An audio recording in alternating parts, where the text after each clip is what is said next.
back to Daisy Lane TMD. This weekend we're attending the Model Railway weekend at the Battlefield line at Market Bosworth, so I thought I'd take you along for the ride.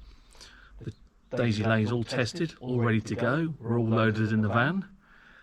Unfortunately Matt, my normal colleague, can't attend this weekend, so I've got a reserve team member, i.e. my wife, who's coming along, so I'm not quite sure how much videoing I'm actually going to get done, but come along for the ride, see what we see, and let's see how we get on.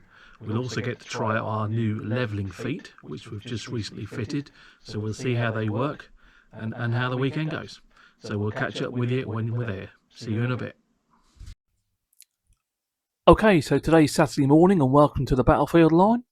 As you can see, we arrived late yesterday and got the majority of Daisies stood up. So the boards are up, the frames are up with the lights and the name board. Before, of course, we did all this, we levelled the feet using our new levelling feet that we installed a few weeks ago. So without further ado, let's have a look at the levelling feet and how they sit on the floor in this particular instance. Okay, so as you can see immediately, the front left leg, which we're now looking at, is approximately an inch off the floor, which shows how far out of level the floor actually is. Towards the rear of the layout, which is this particular leg, it's not too bad, but certainly on the left of the layout it drops away considerably. So without putting these on, we would have really struggled to get the layout level. They were really easy to put up, and levelling with a spirit level, it seemed to go fairly well. But of course the proof will be in the pudding when we start actually running the locos and see how they perform. The first job of every day at an exhibition is to clean the track. So we use a material called Track Magic, which is a liquid applied with a cloth, as you can see, over the main areas of the track, and with a cotton bud over the detailed areas, such as within the sheds and on the concrete hard standing and any other delicate areas. We've used this liquid every time we go to an exhibition, and it's meant to improve the electrical connectivity, and it works really well. We've tried other methods such as track rubbers, etc., but nothing seems to work for us as well as this. So we carry on using it, and as you can see, it's all wiped over very quickly, just left to do its job, and we then get the locos out and give them a run. We also use this liquid to clean the wheels on locos and the pickups, as it works very well on those as well. So once the track has been properly cleaned, we then start to populate the layout with all the elements that are not fixed. First one being the roof of the canteen and office building, which sits at the front. This is then followed by the ratio loco hoist and the daypole water tank, which both sit at the rear of the layout.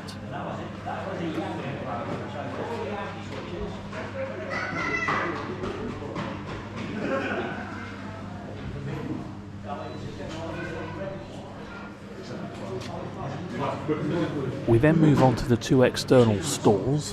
One sits adjacent to the servicing shed, covering some barrels, while the other one is empty but actually sits in front of the other shed on the other side of the layout.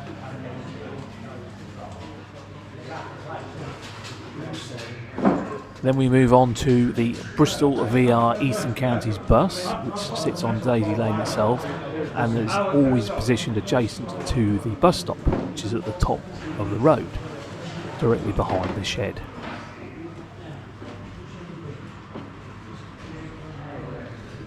Then we move on to Phil on the forklift truck, who tends to move around the layout. Today I think we'll put him to the side of the shed, sometimes he's in front, and he has been known to drive down the road. And then we have one of the features of the front of the layout, which is the burnt out Mark II Ford Escort, which always generates a lot of comments. And the next item we add is the Land Rover in British Rail colours. That always sits at the bottom of the ramp, and if you're not careful has a tendency to roll onto Daisy Lane. Next we have Charlie Titchlegger, the builder, and here he's attached to the front of the actual builder's van, and he sits over there on the side of the footpath on Daisy Lane, blocking the path. And then we have the British Rail crew bus that sits adjacent to the depot building. And finally we move on to Cecil and Reginald, who are pushing the depot manager's broken down Cavalier up the ramp towards the depot building. And after all those works have now been done, we can now start to run some engines. So let's have a quick look at Daisy in action.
During the course of Saturday, we had two visitors to Daisy Lane. The first one, as you can see, is a little Wickham trolley, which is fitted with DCC and Stay Alive within the cab. And the second, of course, was Thomas. Both of these were provided by John Gay, who was there with his layout Byway MPD. Both excellent little runners and a real joy to have on the railway. So thank you, John, for letting us run them and appreciating your expertise. It's much appreciated.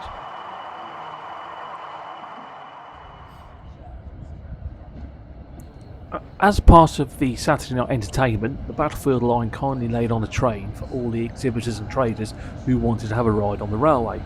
And as you can see here, arriving at Market Bosworth station was Class 33, number 33201, and a rake of coaches. We all paid a small fee and had a ride up and down the line and a meal, which I have to say was very much appreciated. And is not something that you normally find at exhibitions.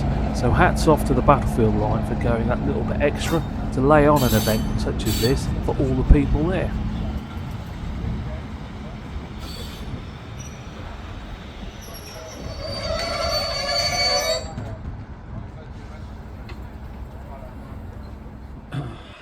Hi guys, well it's Sunday now, day 2 of the Model Railway weekend at the Battlefield line. We're all ready to go, so let's get the van packed up and let's see what happens today. So here we have a copy of the official show guide for the 2026 model weekend at the Battlefield line, and as you can see, Daisy is on the front cover. This is a first for us and something that I was really proud of, to think that we were considered good enough to actually be on the front cover, and it was nice to see it without knowing it was actually going to be there. So thanks again to everyone who organised this and for putting us on the front cover, Graham. It was really very much appreciated and came as a total shock. So let's move on with the second day, the Sunday at the exhibition. As you can see, we've arrived, we've cleaned the track and we're now testing some locos. Fortunately, we arrived nice and early, which allowed me time to have a quick look around the exhibition and take some photos of some of the layouts there. I didn't get a picture of all of them, but I had a quick look around and took several pictures, and you'll see them coming up after this shot of this Class 20 as it moves off Daisy Lane. You will see from these photographs that I was taken before the exhibition opened, so unfortunately not many locos were running, hence why I decided to take photographs of the scenes and layouts etc. rather than a video.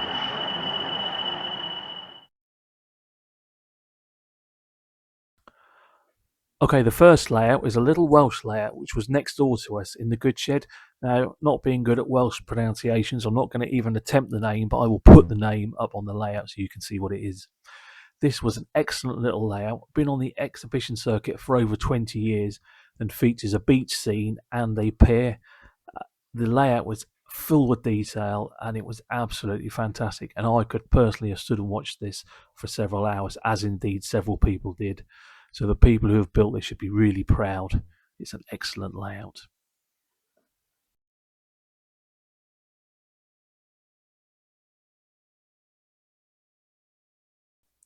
On the other side of us was this lovely layout, Bellswood End, a layout set in the early 2000s in a location directly outside Birmingham New Street, full of detail, and this particular layout made a feature of lighting. As you can see, it's very dark and moody, and it was an excellent layout with plenty of operational variety running up and down all weekend. Lovely to stand and watch. Again, an excellent layout. Byway MPD is a 1950s based 00 gauge layout, fairly small in size but packed with detail. This one also makes features of daylight and nighttime running, and when it goes dark it is really out of this world. The detail in here is phenomenal and really nice layout. John, you should be really proud of what you've achieved with this small layout, but excellently put together. Fairford North is another 00 gauge layout set between 1980s to 1990s, and as you can see contains a lot of Network Southeast EMUs, DMUs and locomotives running up and down into a terminus station.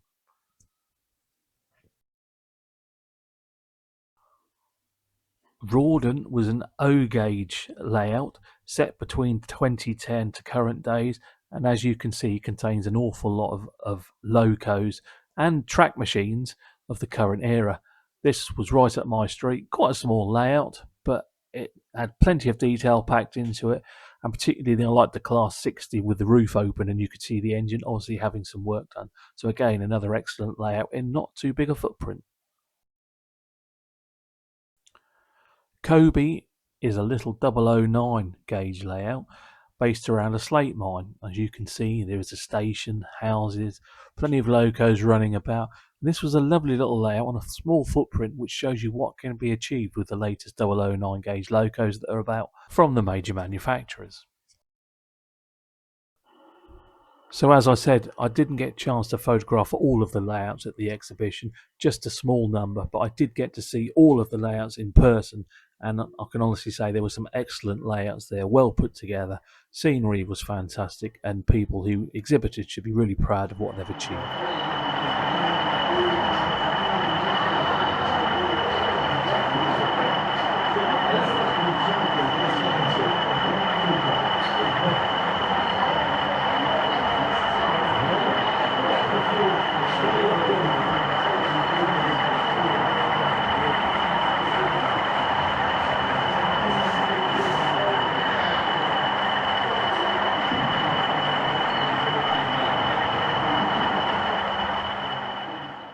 So we're just going to finish with a couple of shots of various locos from various locations running around Daisy Lane, just to give you an idea of the sort of locos we run and the scenery that's involved within Daisy Lane itself.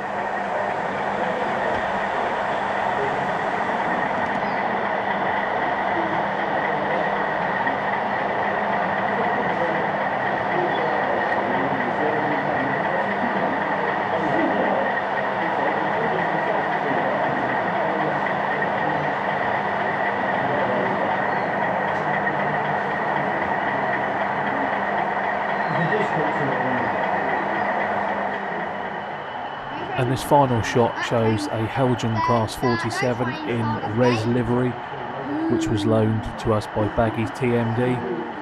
Thanks very much, lads. Great loco. Really pleased to have it on Daisy Lane. It really fitted in well.